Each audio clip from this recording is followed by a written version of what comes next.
இந்தியாவில் சுட சுட விற்பனையாகும் பிரியாணிக்கு பின்னால் சுமார் 70,000 கோடி வருவாயை மறைத்து நடந்த பிரம்மாண்ட வரி ஏய்ப்பு மோசடியை வருமான வரித்துறை செயற்கை நுண்ணறிவு தொழில்நுட்பம் மூலம் கண்டுபிடித்துள்ளது. சுமார் 1.77 லட்சம் பிரியாணி உணவகங்களில் 2019 முதல் 2025 வரை நடந்த விற்பனையை AI ஸ்கேன் செய்தபோது இந்த அதிர்ச்சி தகவல் அம்பலமானது.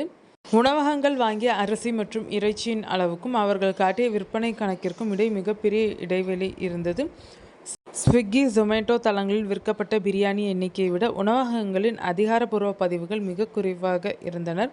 பல கடைகளில் 30 நாட்கள் வரையிலான டிஜிட்டல் ரசீதுகள் மென்பொருள் மூலம் திட்டமிட்டு அழிக்கப்பட்டதும், ரொக்க பரிமாற்றங்கள் மறைக்கப்பட்டதும் கண்டுபிடிக்கப்பட்டது. 60,000 GB அளவிலான தரவுகளை நொடிப்பொழுதில் ஆய்வு செய்த AI மாநில வாரியாக வரி ஏய்ப்பு பட்டியலை அடுக்கி கொடுத்துள்ளது. கர்நாடகா 2,000 கோடி, தெலுங்கானா 1,500 கோடி, தமிழகம் 1,200 கோடி. மொத்த விற்பனையான 2.43 லட்சம் கோடியில் கணக்கில் வராத இந்த 70,000 கோடியை மீட்டெடுக்க அதிகாரிகள் இப்போது சட்ட நடவடிக்கைகளை தீவிரப்படுத்தியுள்ளனர். AIயின் இந்த சார்பார்வையில் இருந்து அடுத்ததாக பிற வகை உணவகங்களும் தப்பிக்க முடியாது என தெரிகிறது.